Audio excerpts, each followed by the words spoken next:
Hello, my name is Andrew Gary, and welcome to Seismic Soundoff, in-depth conversations in applied geophysics. In this episode, we speak to 3 generations of mentors and mentees in the field of geophysics. I get help from SEG staff members Isaac Farley and Linda Ford as they interview Andréa Darrh, Dr. Esther Babcock, and Dr. John Bradford in discussing the process and importance of mentoring in their careers and beyond.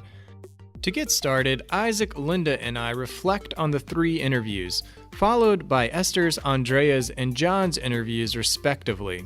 Thank you to our guests for this podcast, Andréa Darrh, Dr. Esther Babcock, and Dr. John Bradford. A special thanks to Andréa and Esther for their patience, and to John for speaking with us while at a conference.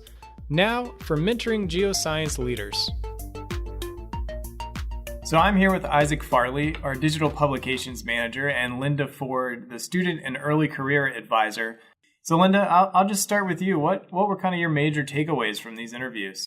Yeah, I think one of the things that really came through in these interviews for me is just how finding the right mentor is a process of kind of trial and error, that it begins with making connections with people, maybe by asking a question or just find a person with similar interests.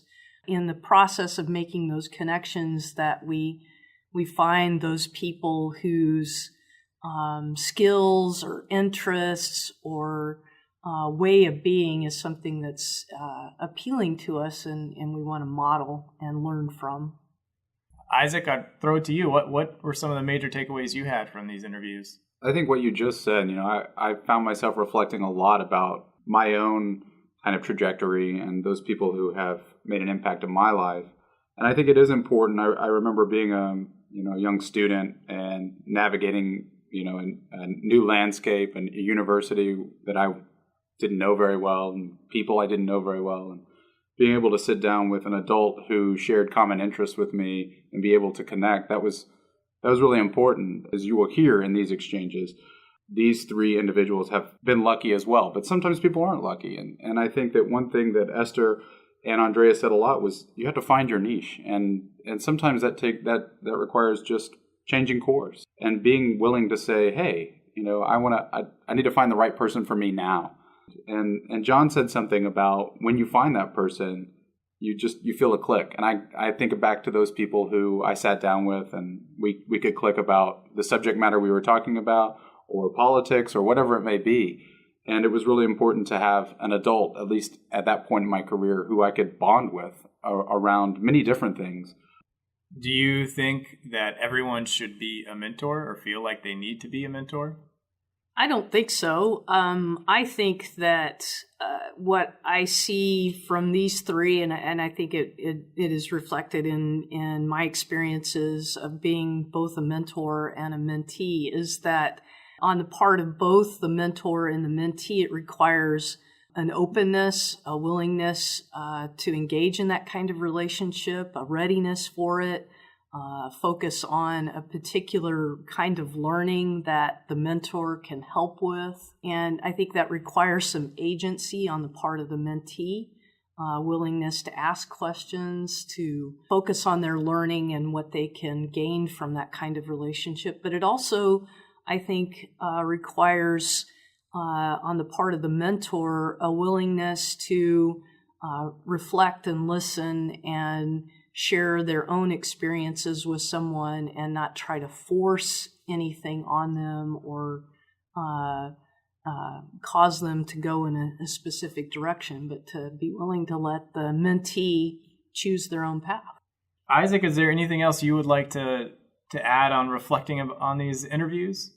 I think, to add to what Linda said, this is a relationship. So if you're not comfortable now, or if you're not comfortable generally about being open to that personal exchange, then that's okay. Then maybe you're not the right fit for a mentor-mentee relationship. But for those who are, go for it. Gravitate towards it. Be that person for someone else. And Esther talked about that a lot too. She's putting in full days and then trying to shepherd people through putting in full days too. So that's all. It's work, but I think, as she said, it's rewarding. And it's nice to feel like you can give back to the science and to this community. Dr. Esther Babcock is a graduate of the United States Air Force Academy and received her doctorate in geophysics at Boise State University. She has participated in field campaigns in Africa, the Canadian Arctic, and most recently Hawaii. She volunteers on the SEG Foundation Scholarship Committee, a time-intensive 8-year volunteer commitment to the geophysics community. Her interview next.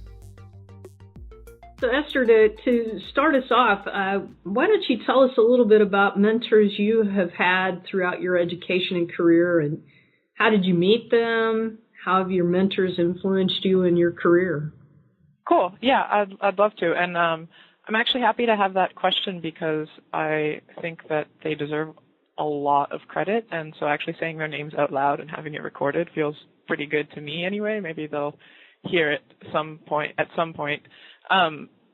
During my undergrad degree, it was my direct advisor and then another instructor in the math department who was also on the Air Force skydiving team with me, who won. The first was Dr. Herzinger, and then Colonel Bergeron was the person who wasn't my direct advisor. But they were both amazing role models as well as very skilled academics, and I really learned a lot directly about my field of study from them, but also I feel observing their actions and learning how to, or deciding really how I wanted to conduct myself as an adult, since I don't think you're really an adult in college.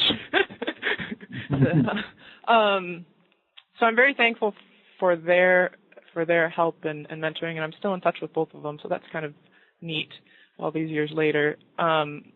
And then Dr. Bradford was my primary advisor during my PhD at Boise State, and I really cannot thank him enough. Thank you, Dr. Bradford, if you're listening to this. He is an amazing scientist and role model and professional, and I, again, learned so much from him technically, but also just watching his actions as an example and the leader.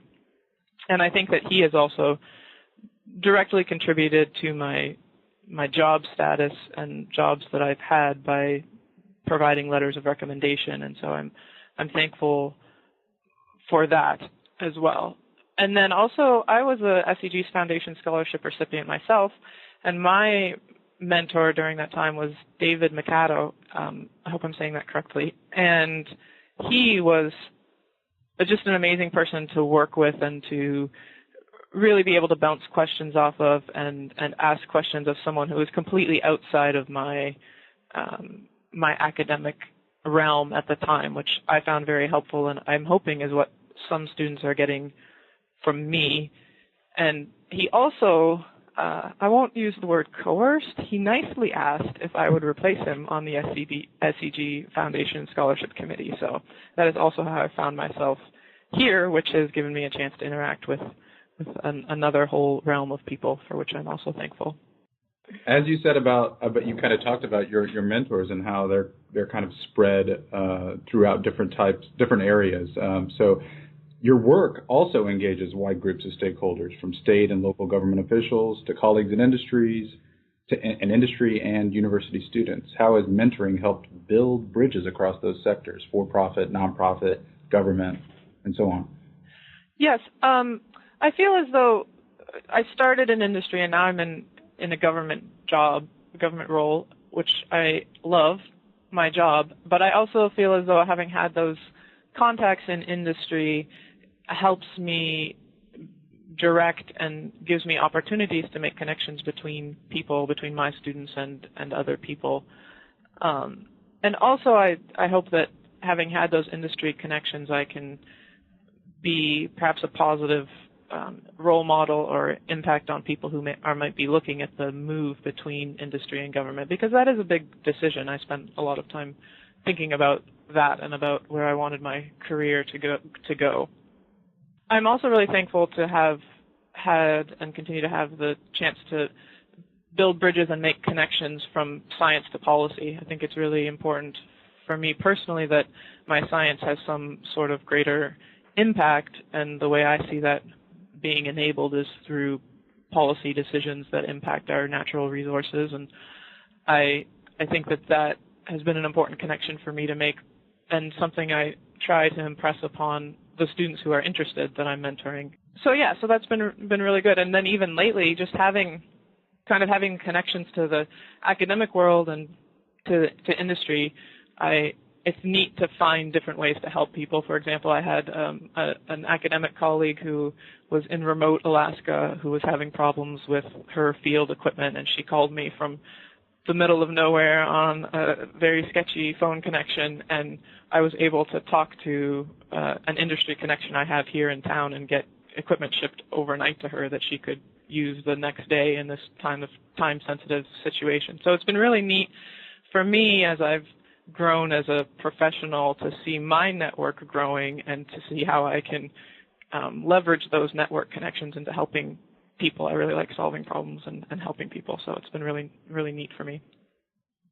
That's great. The kinds of connections that you're able to make in the various sectors of the geophysics world. I don't think all mentors are really comfortable with having mentees in different locations. Why is it important for you to do that, do you think, to engage mentees and peers from around the world?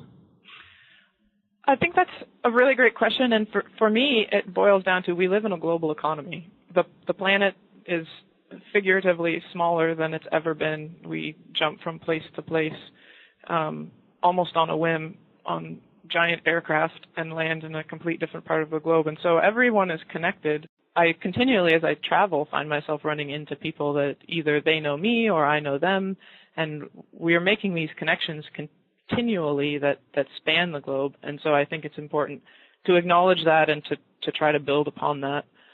I understand why people have difficulties with having mentors in different locations. It does present some constraints as far as just being in different time zones and finding, if someone wants to actually talk to you, finding time to do so. But as far as email communication, it really doesn't bother me at all. And in fact, it's kind of nice to know that there is kind of a time gap. Often we write emails in this world and wonder if we should expect or we do expect an instant or quick response. But when people are asleep when you send the email, you don't have to worry about it at least until the next day.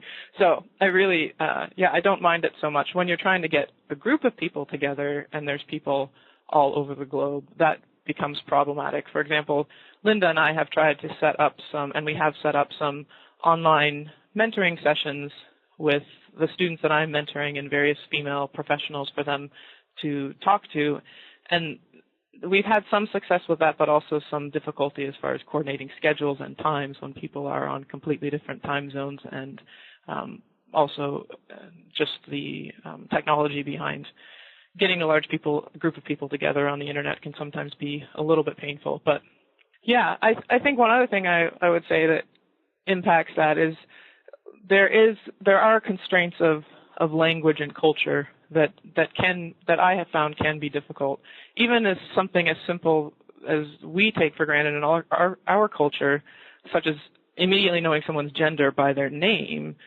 But when someone has a name that is foreign to you, you can't identify their gender right away, and so that can feel difficult. And also, we're all trying to communicate usually in English, and some people's English skills are different than other people's, and so that can sometimes also create a barrier to communication. But in general, I found it possible to work through these things.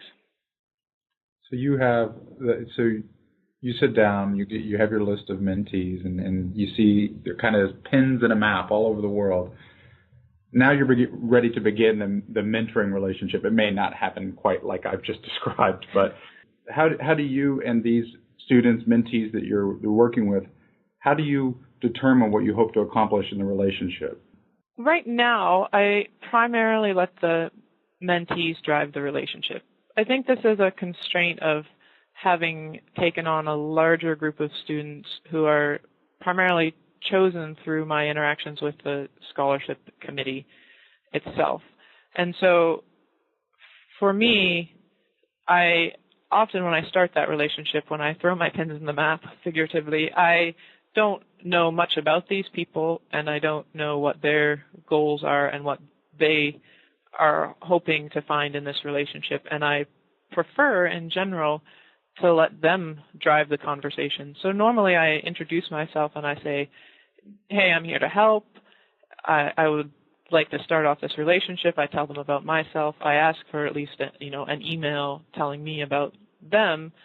And then I pretty much say, hey, you can expect, what I generally say is you can expect at least an email a month from me to check up on you. If you email me more, I will email you back with some constraints, and I'm open to talking on the phone. But I have not yet presented any direct career or academic related questions to them.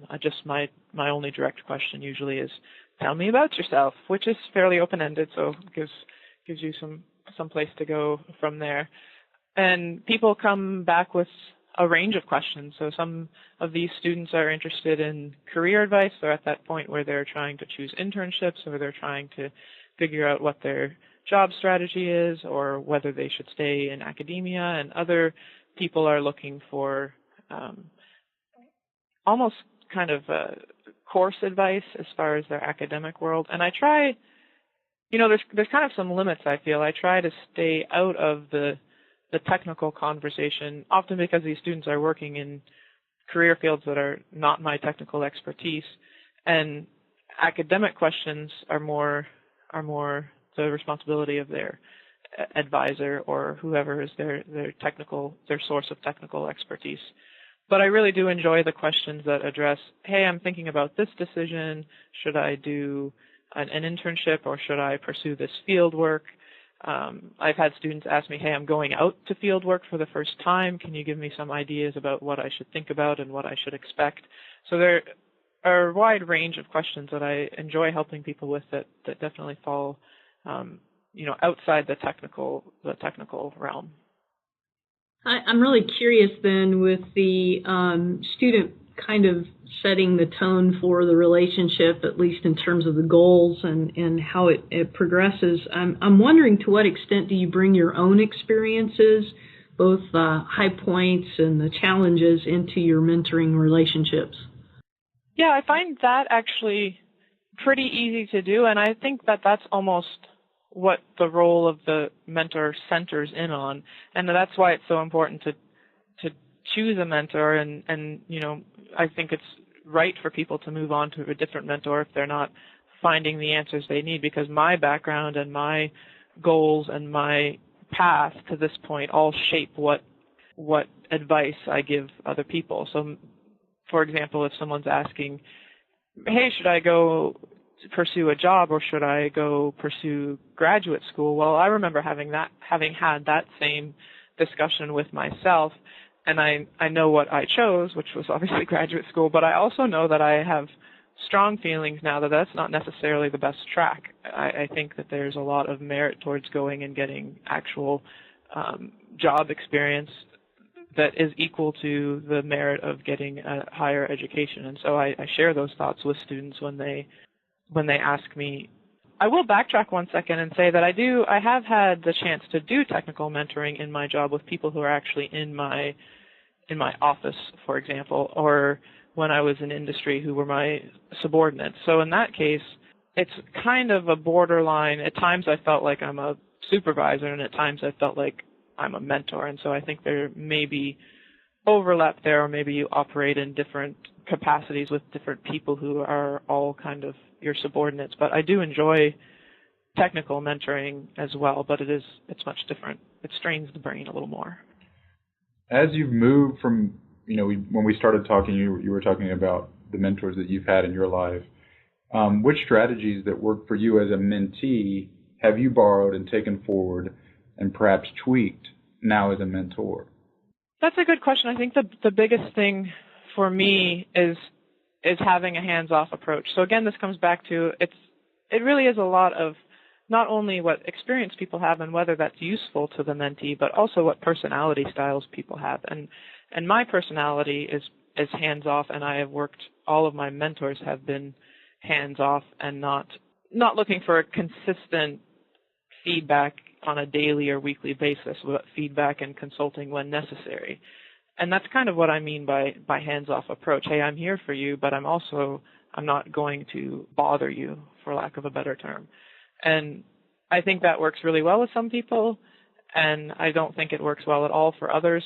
But since that is my approach, students for whom that does not work well will quickly seek another avenue of mentoring, which is fine. I also think another strategy that I've maintained is using my contacts to try to help these people, and I think that's a large part of what some of my mentors did for me, and I am so appreciative of that. And so where possible, if a situation or question that a mentee brings up strikes my mind, and I think of someone that I know who, can maybe help them as they're putting together a resume, for example. I've had HR experts help me with that, and I know directions in which to point them, so I feel I have some good resources in my hip pocket. This is a question that might be, I think, sometimes a little bit more difficult to answer. I'm wondering what helped you find your own niche in geophysics, and how do you help your students find theirs? Yeah, that actually is quite a difficult question. I almost feel as though I stumbled upon my niche, but really that's because I stumbled upon my advisor, for which I'm very thankful. And he was providing guidance and free rein at the same time to explore geophysics as I was starting that technical path, because my master's and undergraduate studies were not in geophysics. And so all along the path, from technical guidance as my advisor to career advice as I was getting ready to graduate, to providing references, as I already mentioned, Dr. Bradford has really contributed immensely to my success, if you would like to label it such. And I think for my students, finding their niche, I think, honestly has not really so much come up. I feel as though that's something they're exploring in their technical classes, but in some ways it does come up in that they're seeking guidance on internships, to go back to that example, and it's easy to see what their questions are and how that might relate to areas where they would be happy, which I guess is what a niche is all about, and areas that they might not find so stimulating. So I don't think I've ever directly addressed that question, but I think it's a byproduct of other questions that are addressed. To all those professionals out there who might be considering a role as a mentor, can you tell them what you have gotten out of this experience?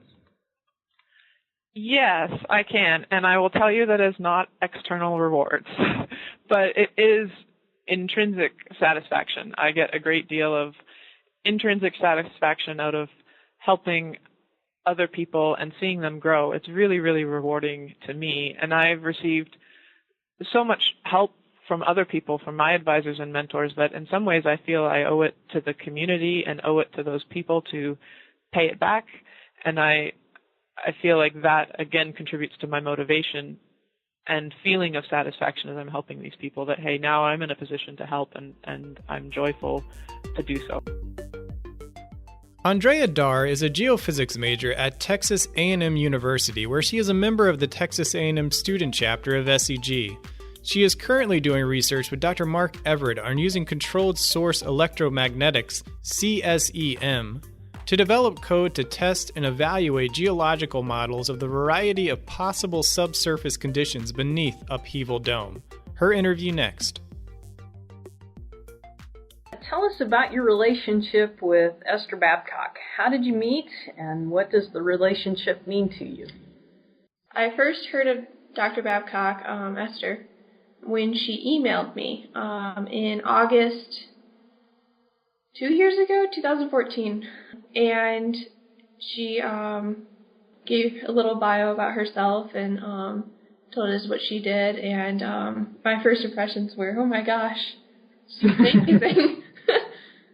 Agreed. Yeah, that's what I felt like when we talked to her too. Exactly. Yeah, it's just really, really nice having someone that I can ask advice from and talk to about, career objectives, what I want to do, what her take is on what would be the best course of action for going through.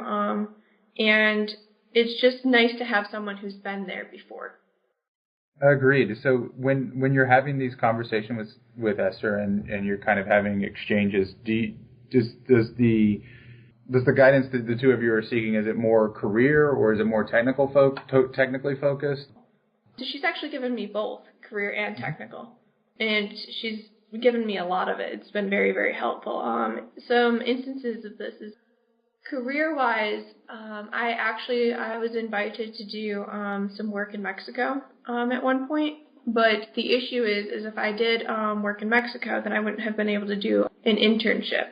I didn't know what to do at that point, so I asked Esther, and she suggested that since I do a lot of research as is right now, it would be more in line for me to do an internship, and that would be better for me later because I would get more real-world experience. And so that was career. And in technical, she's actually helped me. When I first went out, the first time I ever went out to do research, I mentioned that I was going to be doing GPR, which is one of her specialties. So she sent me an intro on the theory to GPR, which was awesome and amazing. And she's just given me so much help. So it's just been amazing. How has your thinking about or love of geophysics evolved as you've been kind of connected to Esther? It sounds like you and her kind of your interests within the science align. Can you talk about that a little bit? Yeah, no, I'm very lucky to end up liking the same, general area that she specializes in. So I'm very lucky in that respect. I didn't actually know that near surface is what I wanted to do going into my major, obviously, because, nobody ever really knows what they want to do until they go around a little bit. But after sitting outside a near surface class, Dr. Everett's actually my research professor, I found out that I was really interested in near surface, and it's been interesting because she's at a unique position to be able to help me because it's the same thing as what I want to do.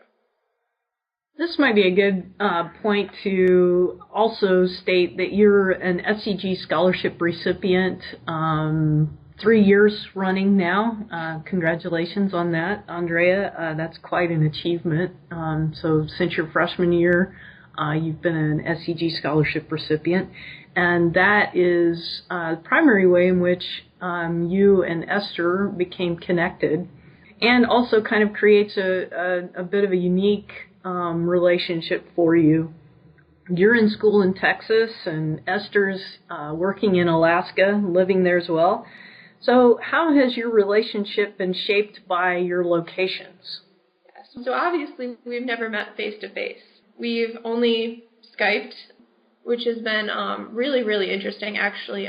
So Esther's actually found a way of getting past that by using these women in geophysics Skype conversations, where she and several other women in geophysics have these conversations where they tell us about themselves and tell us, what their advice is, how they got to be where they are, and generally invite us to ask questions of themselves.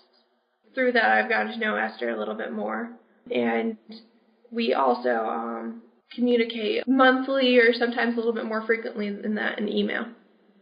How do you hope to see your relationship with Esther evolve in the future? Assuming things continue, with her as your scholarship mentor. Well, someday I hope to meet her face to face. Yeah, that'd be great, that'd be wouldn't nice. it?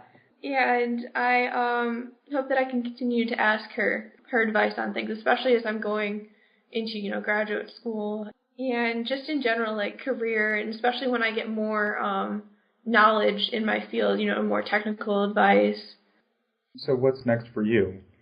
Well, I want to go to grad school, and in undergraduate, I'm going to be doing a program, hopefully. I have to apply for it, but I'm going to be doing a program, Research Scholars, which I'm going to be writing a thesis, about my research. So I'm excited for that. I hope to continue working with Dr. Everett and working towards graduate school and eventually doing research. I was just going to ask you, we talk to professionals who've been in the field for 30, 40 years, and they tell us these stories about how they decided on geophysics. And so I guess, can you talk a little bit about that for yourself? It's actually a really funny story. How I ended up getting interested in near surface was actually freshman year. I had a class that was right after Geophysics 413, a class that I'm taking this fall, which I'm really excited about. And Geophysics 413 is near surface geophysics. And Dr. Everett was actually teaching, Dr. Mark Everett, he was actually teaching this class before my class. And since I was very scared my freshman year, I came an hour early because I was terrified that I was going to miss this class. So I actually sat there and I was like, wow, this is really, really interesting. And so I kept coming an hour early every single time to this class, and I barely understood what was going on, but it was really interesting. And so I was talking to the professor that I had of that class, Dr. Newman, and she was like, well, then why don't you try to get involved in research? And so I asked Dr. Everett if I could join his research team, and he let me join. I was very shocked. So, and I've been in his research group ever since first semester freshman year. Ever since then, I've just been getting more and more excited about, near surface and electromagnetics, and just the more exposure I have to it, the more I'm learning from it. And I can imagine a professor who has a student just show up, not actually taking the class, but listen in, would be thrilled to add that person to the research team. Dr. Everett's been great. One of the best things he ever told me was, if you don't love doing it, then don't do it. Because, as an undergraduate, if I'm not enjoying it, then why should I do it? And that's really helped me because, I know if I'm passionate about it, then I'm going to go beyond what would normally be expected. So, do you have anything more that you want to say about how maybe Esther has played a role in shaping your objectives, either personally or professionally? Yes. So I see Esther as basically a role model because she's just everything I could ever hope to be. Her being in near surface and me getting interested in near surface, her pathway to that and her advice for that is just invaluable.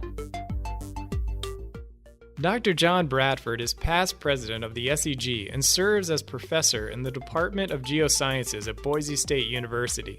His interview next. Maybe you could get us started off by reflecting a little bit on how mentors have shaped your career.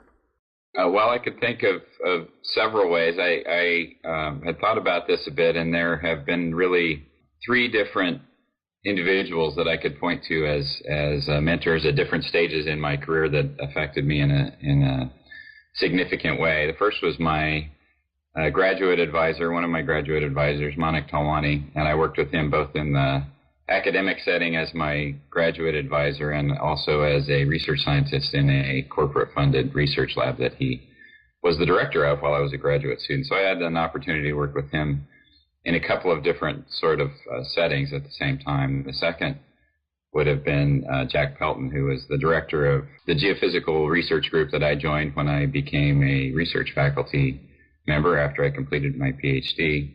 And then the third would have been Peter Pangman, who was in a much different role. But in my first turn on the SEG board, Peter was the associate executive director for SEG, and I think I gleaned a lot of knowledge and wisdom from him in that role as well. So three sort of very different stages in my career and three very different roles. There was one thing that all of these individuals shared, or several things that all of these individuals shared, which maybe is what attracted me to seek them out and seek their advice out. All of them had the personality trait of not overreacting when a situation became difficult or stressful, taking things calmly. When you got into a heated discussion, they could just be level-headed and try to look at the situation objectively and take a rational approach to addressing whatever the problem or issue was. I've tried to emulate that sort of management style in my own practice, and certainly haven't been able to do that perfectly all the time, but I have done my best to try and recreate that. Another trait that all of these individuals shared was a real sense that they were more interested in the success of the group and the group of students that they had, or the group of people that they were mentoring, more interested in the success of that group than in their individual success. And they were all very accomplished, successful individuals, but I think a large part of that were these two specific traits, which people recognized as an important set of values that they had, and made them well suited for management positions, so they were able to advance. Thank you, John. I appreciate the reflections that you've had and shared with us there from the mentors who have shaped your life. In each of the three relationships that we focused on within this show today, I would say that the three of you were all good fits. What advice would you give students or early career professionals who are searching for a compatible mentor? It's kind of a fuzzy thing, right? I think there's no black and white set of instructions you could give someone for how to choose a particular mentor, but there are certainly some things which can help. So if you have, for example, some commonalities in your background, right? So for example, Esther and I were both in the military, so we had that military background we could share.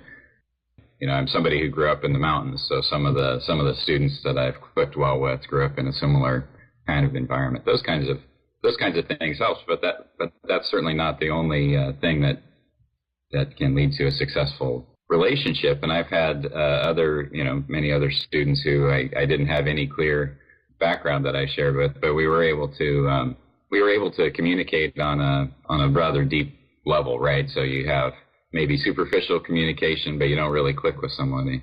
And I don't know how to define that exactly, but you sort of know it when you see it, right? And I think for students, of course, if you're looking for a mentor or advisor or whatever kind of environment you're in, spend some time with this person.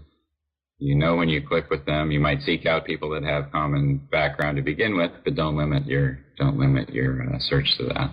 And then, of course, sharing common professional interests is key as well. We heard from Esther Babcock earlier in the show. John, she called you an amazing scientist and role model.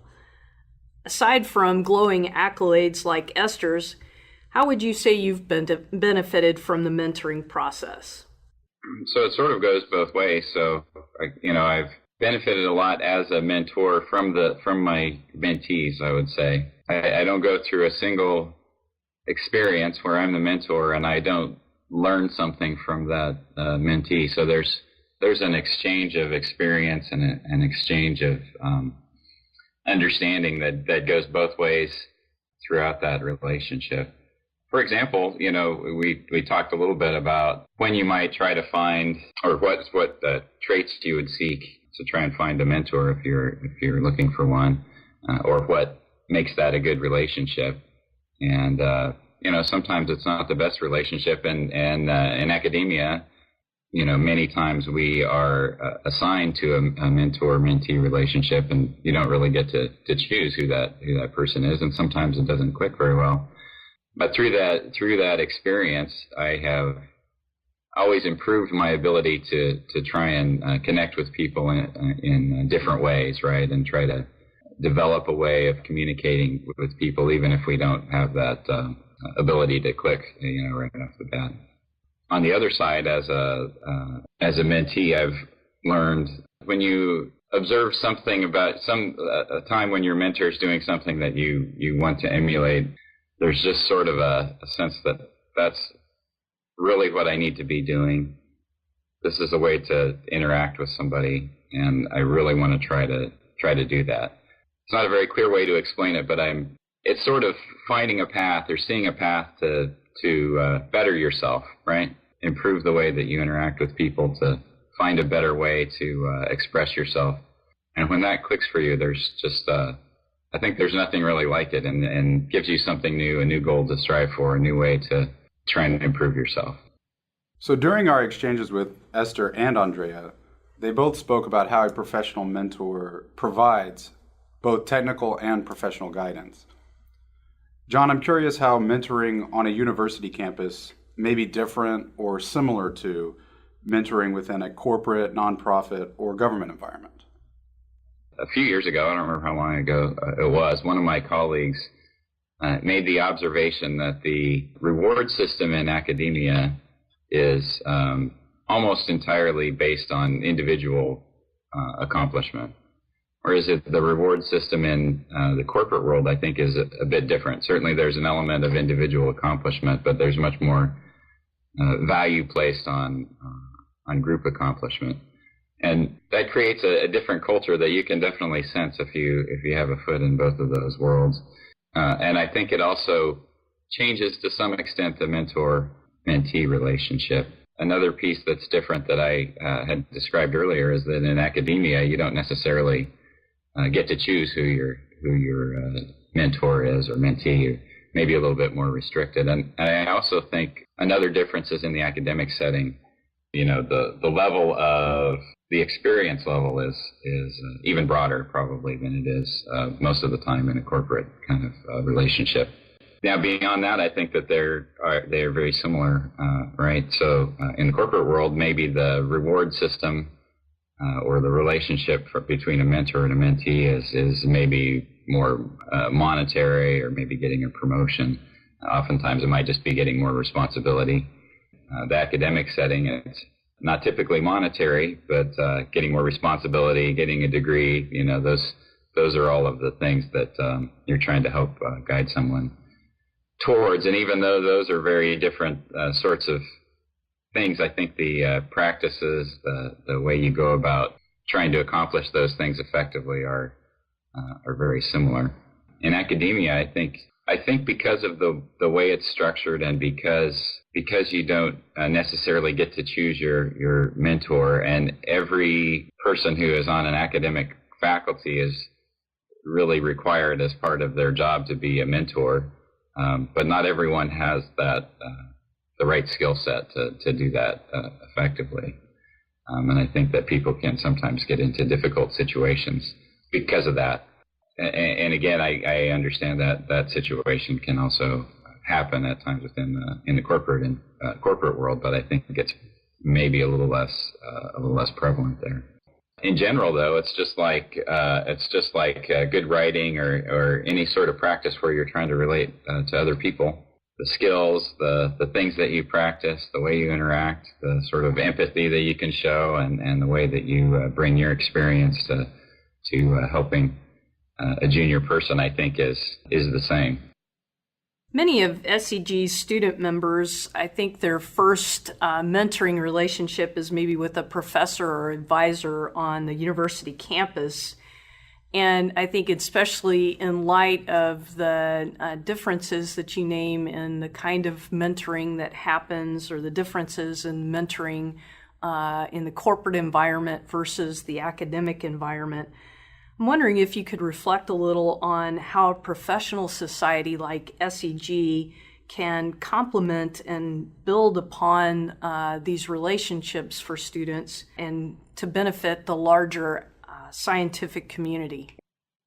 Well, there are a couple of ways, and I think one way that a professional society helps the mentoring relationship is a young person, whether it's a young professional or a student, they have opportunities to interact with a much larger group. So that would include, having the opportunity to take on leadership roles and perhaps acting as mentors to more junior people much earlier in their careers than they might either in the university setting or in the corporate environment. And on the other side, just seeking out interactions with very high-level professionals in your chosen field who you probably wouldn't have an opportunity to interact with in another setting. So it provides those sorts of opportunities. And the other thing that it can help with is providing another avenue of mentorship, particularly for students or young professionals that are in a situation like I described before, where maybe they're sort of forced into a mentor-mentee relationship. seg.org/podcast, you will find all Seismic Soundoff episodes. Please subscribe to Seismic Soundoff on iTunes or wherever you listen to podcasts. If you enjoy the show, review us on iTunes. Your reviews will help others find the podcast. 2017 will find Seismic Soundoff exploring upcoming special sections in interpretation and the leading edge, including full waveform inversion and remote sensing. We also will highlight Geoscientists Without Borders and bring you the newest SEG book authors. Season 1 of Seismic Soundoff is sponsored by the SEG Wiki, home to hundreds of biographies of key geoscientists, geophysical tutorials, and core content from the science of applied geophysics. Visit wiki.seg.org to learn how you can grow the world's first online geophysics encyclopedia. Original music by Zach Bridges. Special thanks to Isaac Farley and Linda Ford for working so hard on this episode. And thank you for listening. This is Seismic Soundoff, signaling off.